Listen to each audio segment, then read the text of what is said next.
Assalamualaikum warahmatullahi wabarakatuh. Kembali lagi dengan saya Ahmad Bustan Arifin. Di kesempatan kali ini saya akan menjelaskan alur seleksi rekrutmen CPNS, maksud saya P3K di tahun 2024 ini untuk honorer. Sudah semakin dekat sekali nih kepada Bapak Ibu semua untuk direkrut menjadi ASN di tahun 2024 ini.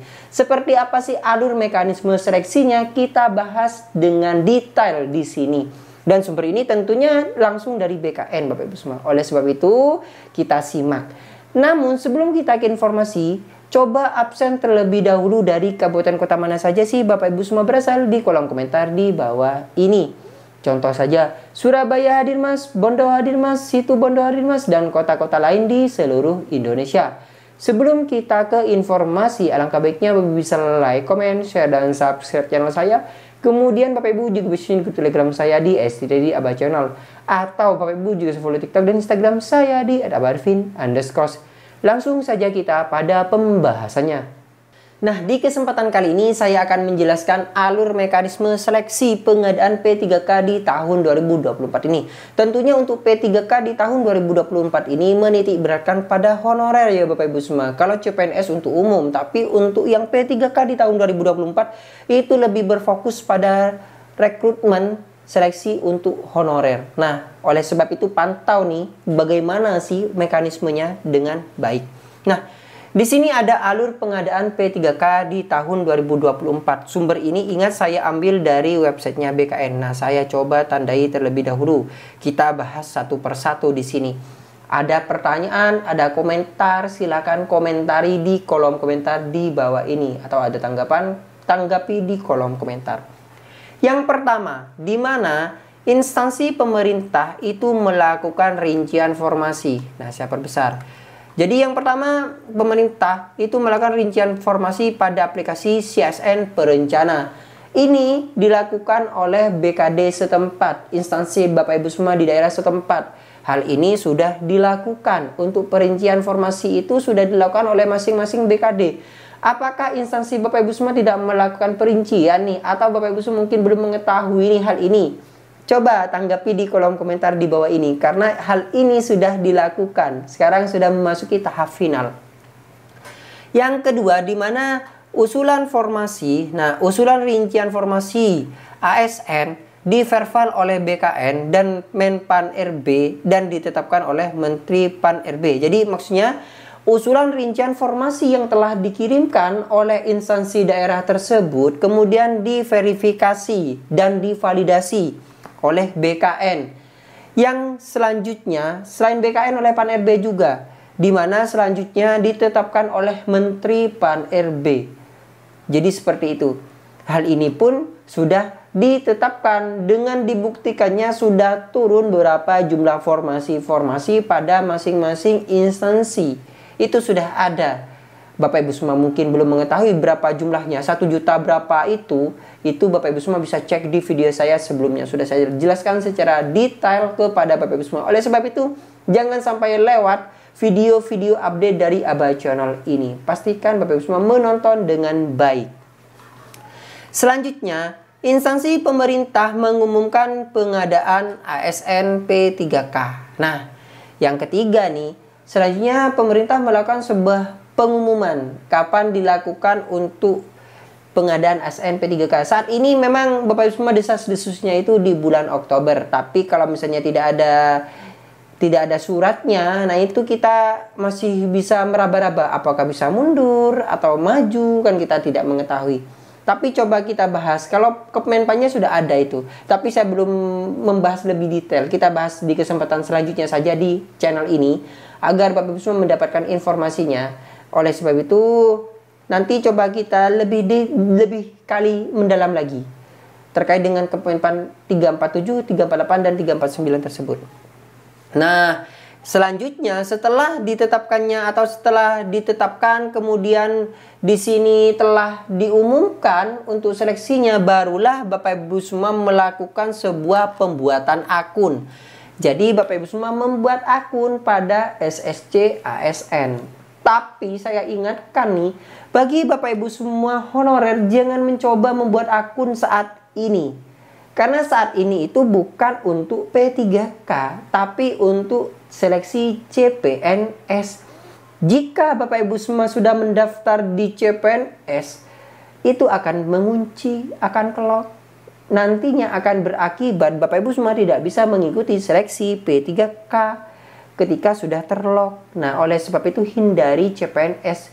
Tapi semua keputusan tentunya ada di Bapak Ibu semua. Kalau saya pribadi menyarankan Bapak Ibu semua bisa untuk melamar di P3K-nya saja. Karena kalau honorer itu ada kekhususan bagi Bapak Ibu semua. Yang tidak lulus akan diangkat menjadi P3K paruh waktu. Tapi sepertinya yang masuk di database BKN. Sepertinya. Kita lihat saja perkembangan berikutnya.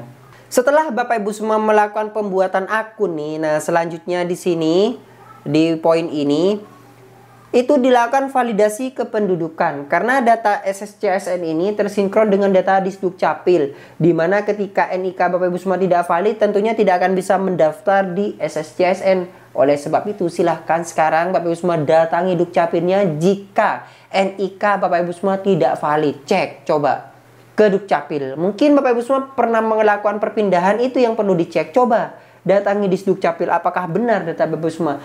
Jangan sampai ketika sudah hari H Bapak Ibu semua baru mengecek. Nah, telat nanti untuk mendaftar.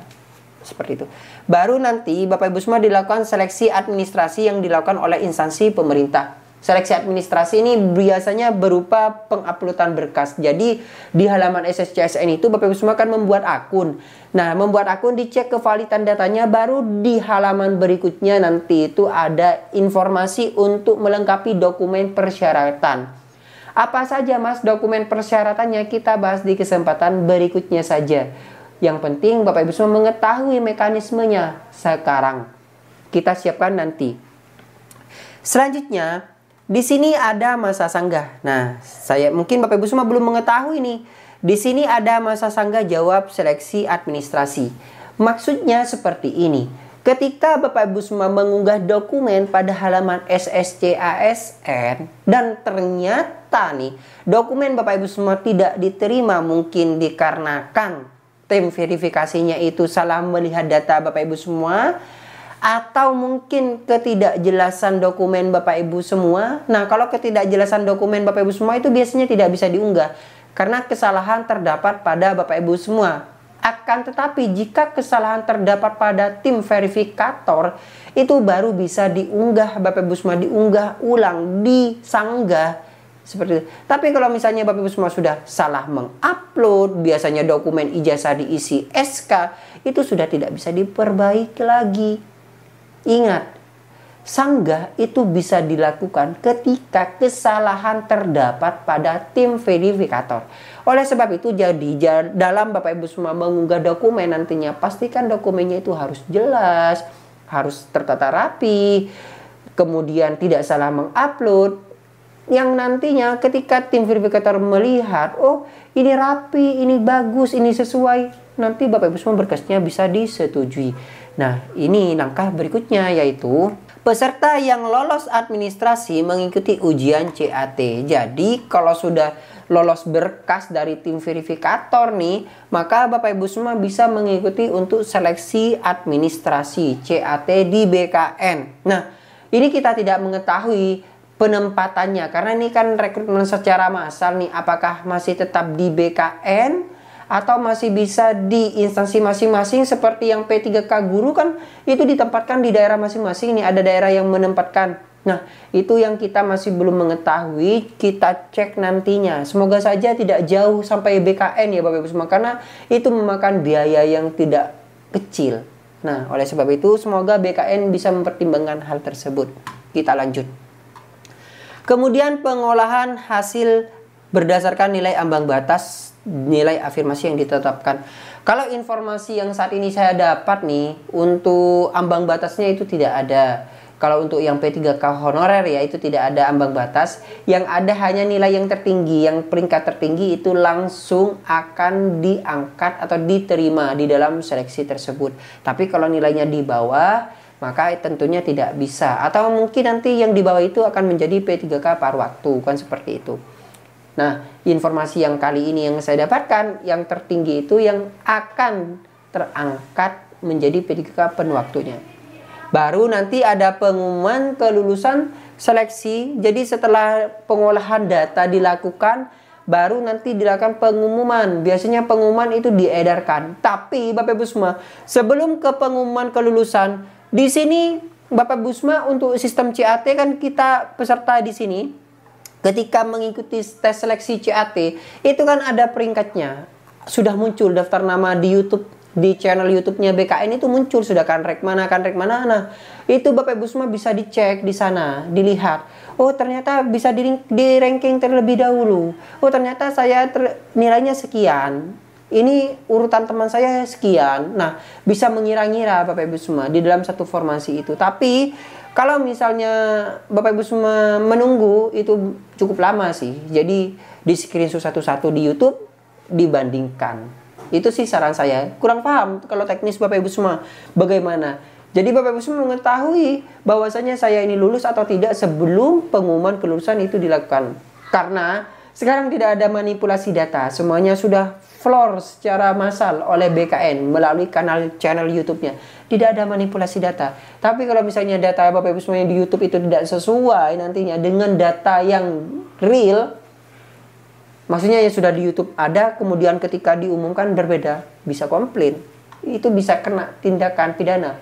Kasusnya pernah terjadi di Mandailing Natal itu. Kemudian penetapan NIP 3K dan pengangkatan menjadi ASN. Nah, ini yang ditunggu-tunggu Bapak Ibu semua honorer. Penetapan NIP 3K dan pengangkatan sebagai ASN.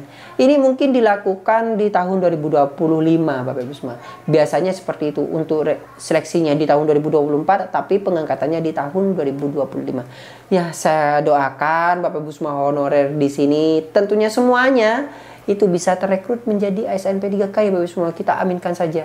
Karena P3K ini bisa membuat derajat, bukan hanya derajat sih, tapi pemasukan bagi Bapak Ibu semua itu bisa meningkat. Yang sebelumnya honorer itu bisa meningkat. Semoga saja kita aminkan. Karena untuk P3K paruh waktu ini masih tidak ada peraturan perundang-undangan yang berlaku yang mengikat berapa besaran gajinya, itu tidak ada. Semoga saja bukan hanya ganti nama, ganti kostum saja, tapi juga untuk kesejahteraan Bapak Ibu semua. Terima kasih, kita komentari video ini di kolom komentar. Semoga bermanfaat. Wassalamualaikum warahmatullahi wabarakatuh.